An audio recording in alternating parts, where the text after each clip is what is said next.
an opportunity to tender comes your way, first thing you need to think about whether it's appropriate for your business. All too often companies jump into tenders without thinking whether it really fits with their strategic plan and where they want to go.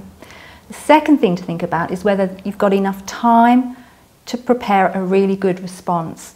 Writing tenders can be very time consuming, can be very arduous, requires lots of input from different people. So do you have the people, the time and the resources to do the best possible job? If you decide to go ahead, first thing to do is to revisit the request for tender or request for proposal. That will give you some insights into what the organisation is looking for, and you need to make sure that your tender response aligns with what the company is looking for.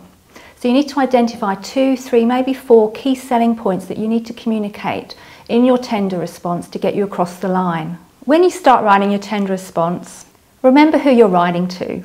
Very often when I look at previous tenders companies have submitted, I have no idea which organisation that tender was to because they've never used the company's name and they don't use words like we, our, and especially you and your. If you personalise your tender response, you'll speak directly to the reader, that's your prospective client, and you make the focus very much on them and their business. Following that, you need to think about what the outcomes are going to be for your prospective client. What are you actually bringing to them? So you've personalised your tender response, you're using words like you and your, but you also need to focus on what's in it for them. What are they going to gain by choosing your business?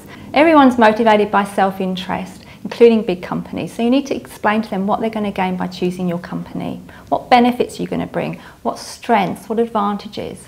Next thing to think about is to avoid making sweeping statements. All too often companies will say we're the leading this, we're the leading that, but they don't have any evidence to back that up. So wherever possible, make sure you use some hard evidence to demonstrate your skills and expertise. Client lists, testimonials, references, award wins, media coverage, all of those things add up to creating a really solid foundation for you presenting your business in your tender response.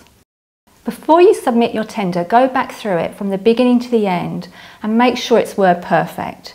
After all your effort, you don't want to have a document that's riddled with typos or grammatical errors. You want it to be perfect. And it's really important to check your tender for a couple of reasons. First of all, you need to make sure it's compliant with the request for tender. But secondly, if you've had other people input content for the tender into the tender for you, it will often have different voices, different tones and a different flow. So if you read it from beginning to end or have someone else do that for you, you'll make sure it speaks with one clear voice, it presents the same consistent message throughout.